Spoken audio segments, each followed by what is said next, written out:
नमस्कार दोस्तों, स्वागत है आपका आज की बेहद बड़ी और ज़रूरी खबरों में। लेकिन खबर में आगे बढ़ने से पहले अगर आप भी गरीबों की मदद में उतरी कांग्रेस पार्टी का समर्थन करते हैं तो आप अभी इस वीडियो को लाइक कीजिए और इस लाल बटन को दबाकर चैनल को फ्री में सब्सक्राइब करके घंटी बजाइए और कमेंट में लिखें जय हिंद। रुख करते हैं पहले खबर की तरफ। सीएम योगी को प्रियंका गांधी का जवाब, कहा हम मुकदमों से नहीं डरेंगे, सेवा कार्य और तेज करेंगे। जी हां दोस्तों, कांग्रेस महासचिव प्रियंका गांधी वाड्रा ने उत्तर प्रदेश कांग्रेस कमेटी के अध्यक्ष अजय कुमार लल्लू की गिरफ्तारी को लेकर शनिवार को राज्य की भाजपा सरकार पर निशाना साधते हुए कहा कि मुकदमों से उनकी पार्टी नहीं डरेगी और सेवा कार्य तेज करेगी। उन्होंने ट्वीट किया, पिछले 60 दिनों से यूपी कांग्रेस के कार्यकर्ता दिन रात लगकर प्रवासी श्रमिकों और जरूरतमंदों की सेवा कर रहे हैं। कांग्रेस के सिपाही राशन, खाना और दवाई पहुंचाने का काम, श्रमिकों को भोजन पानी देने और उन्हें घर वापस लाने की सुविधा उपलब्ध कराने का काम सेवा भाव से कर रहे हैं। उनके मुताबिक उत्तर प्रदेश कांग्रेस की सक्रियता द्वारा अब तक 67 लाख लोगों की मदद हो चुकी है। कांग्रेस के उत्तर प्रदेश प्रभारी प्रियंका ने आरोप लगाया, अजीब बात है कि यूपी सरकार ने इस सेवा कार्य से विचलित होकर हमारे प्रदेश अध्यक्ष को जेल में डाल दिया। अलग अलग जिलों में हमारे कार्यकर्ताओं पर मुकदमे दर्ज किए गए हैं। उन्होंने कहा, परसों 50,000 उत्तर प्रदेश कांग्रेस के कार्यकर्ता और नेताओं ने फेसबुक लाइव पर अपनी एकजुटता दिखाई। कल सभी जिलों में सरकार को ज्ञापन दिया। मुकदमे लगाने वाले शायद ये भूल गए हैं कि यह महात्मा गांधी की पार्टी है। सेवा हमारे मूल में है और डरना हमारी फितरत नहीं। सेवा कार्यों को और तेज करेंगे। बता दें कि प्रवासी मजदूरों को ले जाने के लिए 1000 बसों की पेशकश को लेकर कांग्रेस और उत्तर प्रदेश सरकार के बीच गतिरोध के एक दिन बाद पार्टी महासचिव प्रियंका गांधी वाड्रा ने कार्यकर्ताओं से श्रमिकों की आवाज उठाने का संदेश दिया। उत्तर प्रदेश कांग्रेस कमेटी के मीडिया संयोजक लल्लन कुमार ने बताया कि प्रियंका ने पार्टी कार्यकर्ताओं को संदेश भेजकर कहा है कि हमें कोई डरा नहीं सकता और हम पूरी ताकत से श्रमिकों की आवाज उठाएंगे। प्रियंका ने कहा, साथियों, अब आपने देखा योगी सरकार का कोरोना वायरस महामारी से लड़ने का तरीका। कांग्रेस पार्टी ने प्रवासी श्रमिकों के लिए बसों का इंतजाम किया तो योगी सरकार ने उत्तर प्रदेश कांग्रेस के अध्यक्ष को फर्जी मुकदमे लगाकर जेल भेज दिया। रुख करते हैं अगली खबर की तरफ। मुंबई से गोरखपुर जा रही ट्रेन पहुंच गई ओडिशा, फजीहत होने पर रेलवे ने दी सफाई। जी हां दोस्तों, मुंबई से गोरखपुर जाने के लिए निकली श्रमिक स्पेशल ट्रेन के ओडिशा के राउरकेला पहुंचने का मामला सामने आया था। पूर्व केंद्रीय मंत्री और कांग्रेस नेता आरपीएन सिंह ने ट्विटर हैंडल पर एक वीडियो शेयर करते हुए लिखा कि मुंबई से गोरखपुर जाने के लिए निकली श्रमिक स्पेशल ट्रेन ओडिशा के राउरकेला पहुंच गई है क्योंकि ड्राइवर रास्ता भूल गया। अब इस पूरे मामले में रेलवे का बयान सामने आया है। रेलवे बोर्ड के चेयरमैन ने कहा कि कुछ ट्रेनों को अलग रूट पर डाइवर्ट कर दिया गया था। ऐसा रूट पर कंजक्शन के कारण किया गया। शेयर किए गए वीडियो में एक यात्री बता रहा है कि मुंबई से हम लोग गाड़ी पकड़े थे यूपी के गोरखपुर जाने के लिए और हमें ओडिशा में लाकर खड़ा कर दिया गया है। अभी हम लोग कैसे जाएंगे, क्या करेंगे हम लोग, बहुत परेशानी में है हम लोग, रास्ता ही भूल गए ड्राइवर। ट्विटर पर इस घटना को लेकर खूब मजाक भी बना। एक यूजर ने लिखा कि जाना था जापान, पहुंच गए चीन,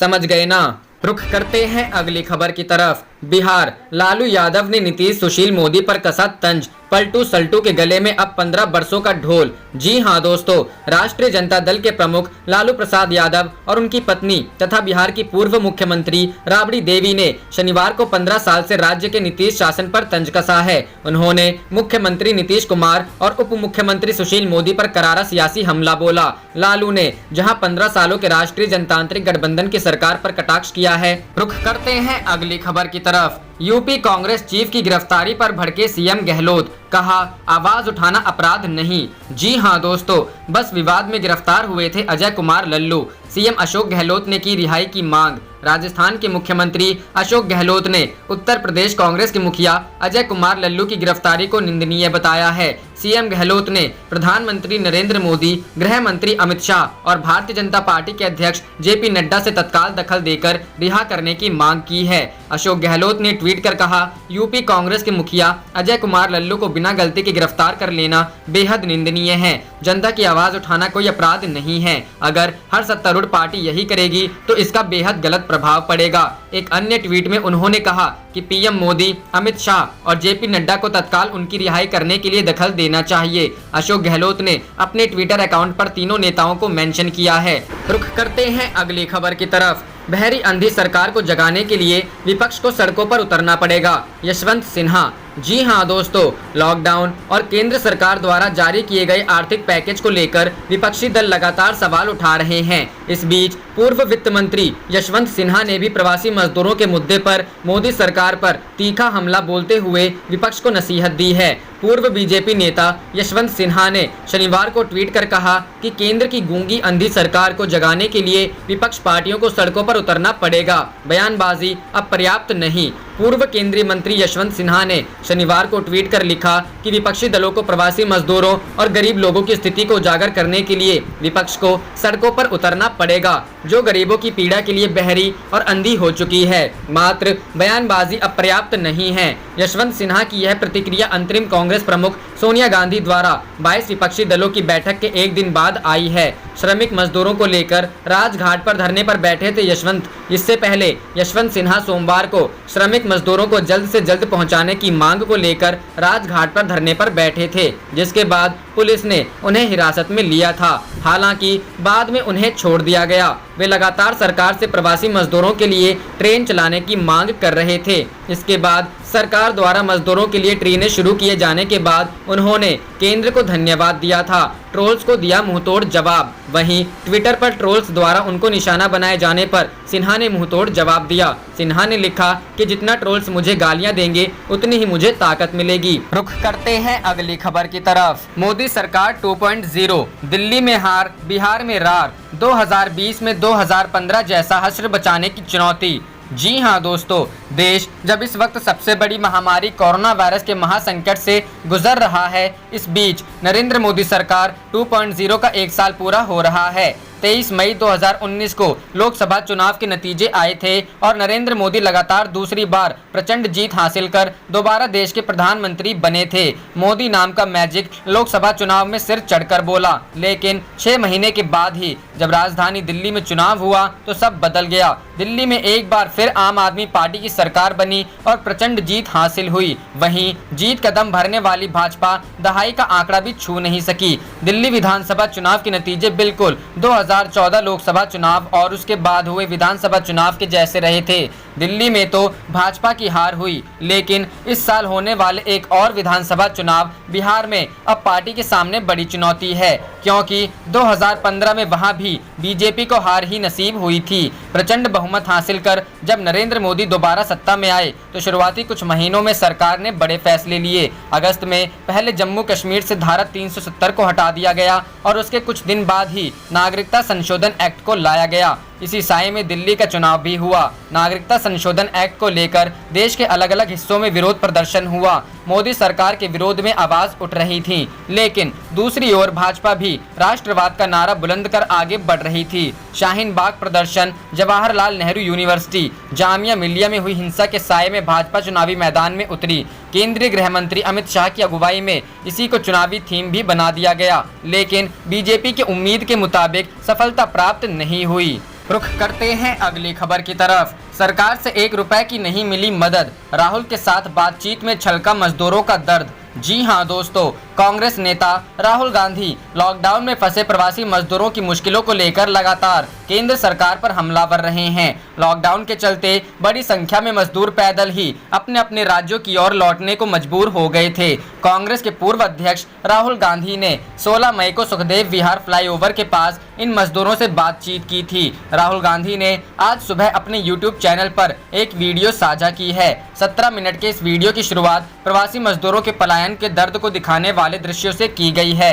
बाद में लोगों की जुबानी उनका दर्द बताया गया है। झांसी के रहने वाले महेश कुमार कहते हैं, 120 किलोमीटर चले हैं, रात में रुकते रुकते आगे बढ़े, मजबूरी है कि हम लोगों को पैदल जाना है। एक महिला कहती है, बड़े आदमी को दिक्कत नहीं है, हम 3 दिन से भूखे मर रहे हैं, बच्चा भी है हमारे साथ में, वो भी 3 दिन से भूखा प्यासा है। एक अन्य महिला कहती है कि जो भी कमाया था पिछले 2 महीनों में खत्म हो गया है, इसलिए अब पैदल ही घर निकल पड़े हैं। राहुल गांधी एक मजदूर से बात करते हैं, वो पूछते हैं कि वो कहां से आ रहे हैं और क्या करते थे। शख्स बताता है कि वह हरियाणा से आ रहा है और कंस्ट्रक्शन साइट पर काम करता था। उसने बताया कि 1 दिन पहले ही उसने चलना शुरू किया है, उनके साथ उनका पूरा परिवार है। शख्स ने बताया कि उसे एकाएक ही लॉकडाउन की जानकारी मिली। जहां रहते थे वहां किराए में 2500 रुपए देने पड़ते थे, इसलिए अब वो झांसी रवाना हो रहे हैं। राहुल गांधी ने पूछा कि पैसे है पास में, खाना खा रहे हो? इस सवाल के जवाब में परिवार ने बताया कि लोग रास्ते में उन्हें खाने के लिए दे देते हैं। कई बार खाना मिलता भी है, कई बार नहीं मिलता तो पैदल चलते हुए आगे बढ़ जाते हैं। एक शख्स ने बताया कि 21 तारीख की शाम को पता चला कि 22 मार्च को भारत बंद है। हमें लगा कि एक दिन का गैप है, 4 दिन के बाद फिर से सब कुछ बंद हो गया। राहुल गांधी ने पूछा कि अगर पता होता कि 4 दिन बाद फिर से सब बंद होने वाला है तो क्या करते? तो परिवार वालों ने बताया कि घर निकल जाते। पिछले 2 महीनों से घर से पैसा मंगवा रहे हैं। घर वाले गेहूं बेचकर हमें पैसा भेज रहे हैं, उसी से गुजारा हो रहा है। हमने 3 लॉकडाउन तक तो इंतजार किया, लेकिन अब लगा पता नहीं आगे क्या होगा, इसीलिए घर निकल पड़े। रुख करते हैं अगली खबर की तरफ। मध्य प्रदेश, ज्यादा बिल की शिकायत पर बिजली विभाग का जवाब। बिल में छूट पाना है तो बीजेपी को हटाओ। जी हां दोस्तों, यदि आपको बिजली बिल पर छूट पाना है तो बीजेपी को हटाना है और कांग्रेस को लाना है। ऐसा हम नहीं कह रहे, बल्कि मध्य प्रदेश में विद्युत विभाग की अधिकृत वेबसाइट कह रही है। जी हां, अगर मालवा में ज्यादा बिल आने की शिकायत ऑनलाइन दर्ज करने पर उपभोक्ता को ऐसा ही मैसेज आया, आने वाले समय में अगर विधानसभा सीट पर उपचुनाव है, ऐसे में सरकारी विभाग से इस तरह के मैसेज ने अफसरों को फौरन हरकत में ला दिया है। मामले की जांच की जा रही है। मध्य प्रदेश विद्युत विभाग की वेबसाइट पर दर्ज शिकायत के निपटारे में लिखे आ रहे एक मैसेज ने आम लोगों को संकेत में डाल दिया है। मध्य प्रदेश विद्युत विभाग की साइट पर बिजली संबंधी किसी भी तरह की ऑनलाइन शिकायत करने की व्यवस्था है। विभाग ऐसी शिकायत पर फौरन रिप्लाई देता है या फिर शिकायत के समय दी गई आईडी से लॉगिन करके ऑनलाइन देखा जा सकता है कि आपकी शिकायत पर क्या कार्रवाई हुई। अगर मालवा में रहने वाले हरीश यादव के घर का बिजली का बिल 30,000 रुपए से ज्यादा का आया था, उन्होंने इसकी ऑनलाइन शिकायत की। शिकायतकर्ता ने जब अपनी शिकायत के स्टेटस को ऑनलाइन देखा तो उसमें संदेश लिखा था, अगर बिल में छूट पाना है तो बीजेपी को हटाना है और कांग्रेस को लाना है, 100 में 100 रुपए का आना है। इस तरह का मैसेज देखकर हरीश हैरान हो गए और उन्होंने कलेक्टर कार्यालय पहुंचकर इसकी शिकायत दर्ज कराई।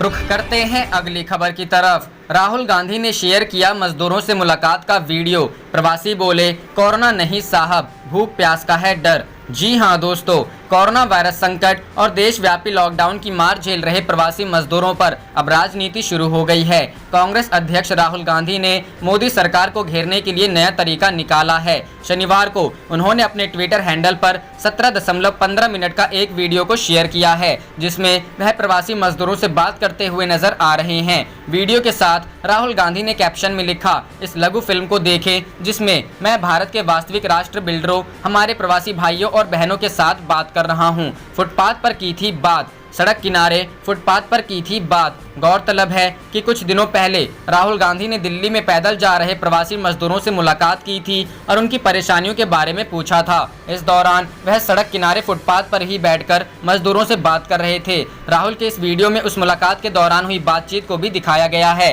राहुल की आवाज में इस वीडियो में मजदूरों की मुश्किलों को बयां किया गया है। पूछे कई सवाल, राहुल गांधी ने पूछे कई सवाल। वीडियो में देखा जा सकता है कि राहुल गांधी मजदूरों से पूछ रहे हैं कि उनके पास पैसा है या नहीं, उन्हें देशबंदी के बारे में कब और कहां से जानकारी मिली। राहुल गांधी ने दिल्ली में जिन मजदूरों से बात की थी वह यूपी झांसी के निवासी हैं। राहुल जिस परिवार से बात कर रहे हैं वह हरियाणा से यूपी अपने घर जा रहा है। राहुल गांधी से बात करते हुए मजदूरों ने बताया कि उन्हें एक भी पैसे की मदद नहीं मिली है। रुख करते हैं अगली खबर की तरफ। विपक्षी दलों की बैठक में बोली सोनिया गांधी, आर्थिक पैकेज देश के साथ क्रूर मजाक। जी हां दोस्तों, देश में कोरोना वायरस और चक्रवाती तूफान अम्फान संकट के बीच शुक्रवार को विपक्षी दलों की बैठक हुई। वीडियो कॉन्फ्रेंसिंग के जरिए हुई बैठक में केंद्र सरकार से अम्फान को राष्ट्रीय आपदा घोषित करने की मांग की गई। वहीं सोनिया गांधी ने बैठक की शुरुआत करने के साथ ही कोरोना संकट को लेकर मोदी सरकार पर निशाना साधा। वीडियो कॉन्फ्रेंसिंग के जरिए हुई बैठक में सोनिया गांधी ने कहा कि अर्थव्यवस्था को गंभीर झटका लगा है। प्रतिष्ठित अर्थशास्त्रियों ने बड़े पैमाने पर राजकोषीय प्रोत्साहन दिए जाने की तत्काल आवश्यकता की सलाह दी है। प्रधानमंत्री मोदी ने 12 मई को 20 लाख करोड़ रुपए के आर्थिक पैकेज का ऐलान किया और फिर वित्त मंत्री अगले 5 दिनों तक उसका विवरण देती रही। यह देश के साथ एक क्रूर मजाक था। बैठक में सोनिया गांधी ने सरकार पर निशाना साधा। उन्होंने कहा कि कोरोना को 21 दिन में खत्म करने की पीएम का दावा धराशायी हुआ। सरकार के पास लॉकडाउन को लेकर कोई प्लान नहीं था। सोनिया गांधी ने कहा कि कोरोना संकट को लेकर प्रधानमंत्री नरेंद्र मोदी ने शुरुआत में उम्मीद जताई थी कि इस पर 21 दिन में काबू पा लिया जाएगा, जबकि उनकी धारणा गलत साबित हुई। आप देख रहे थे आपका अपना चैनल जय हिंद जय भारत।